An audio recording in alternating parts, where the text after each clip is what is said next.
কৃষক বন্ধুসকল কালাছ কোম্পানীৰ KSP 1865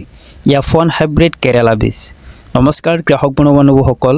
আপোনালোক সকলোকে স্বাগতম জনাইছো মোৰ আকৌ এটা নতুন ভিডিঅ'লৈ আপোনালোক সকলোৱে জানে যে মই আপোনালোকৰ মাজলৈ ভিডিঅ'ৰ মাধ্যমেৰে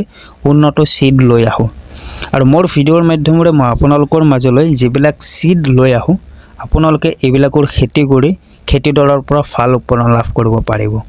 আৰু আপোনালোকে সিডটো ভাল হয় নে নহয় যদিহে মোৰ কথা বিশ্বাস নকৰে তেতিয়া হলে আপোনালোকে ডাইৰেক্টলি বীজৰ দোকানত গৈ কিনে নতুবা আপোনালোকে কৃষি বিজ্ঞানৰ সৈতে আলোচনা কৰি খেতিডৰা আৰম্ভ কৰিব পাৰে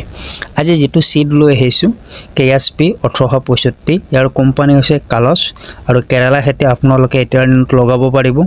খুবে ভাল বীজ হয় আৰু কালাছ কোম্পানীটো খুবে ভাল হয় ইয়াতৰ বিভিন্ন ধৰণৰ সিড আমি বীজৰ দোকানতে লাভ কৰো ভেন্ডি লেচেৰা হক জিকা হক বিভিন্ন ধৰণৰ সিড আৰু খেতিয়ক বন্ধুসকল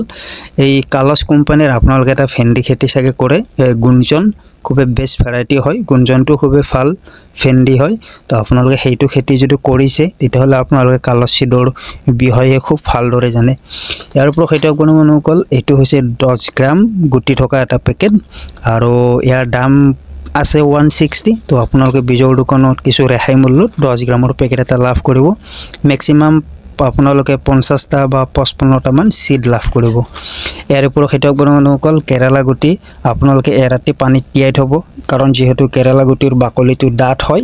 ইয়াৰ পৰা গজালে উলাওতে সময় লাগে তো এৰাতি পানীত তিয়াই থোৱাৰ পিছত আপোনালোকে তাৰ নেক্সট দিনাখন আপোনালোকে মাটিত বীজটো লগাব পাৰিব এটা খলিত আপোনালোকে দুটাকে বীজ লগাব পাৰিব তো কৃষক বন্ধুসকল বীজৰ দোকানতে উপলব্ধ এইটো সিড আপোনালোকে কালাছ সিডৰ কেৰালা সিড বুলি ক'লে এইটো সিড আপোনালোকক দি দিব তো আশা কৰো আপোনালোকে এই ভিডিঅটো চাই কিছু উপকৃত হ'ব পাৰিব তো ভিডিঅটো ভাল লাগিলে প্লিজ ভিডিঅটো এটা লাইক কৰিব শেয়াৰ কৰিব কমেন্ট কৰিব লগতে চেনেলটো সাবস্ক্ৰাইব কৰিব তো ধন্যবাদ জয় অসম।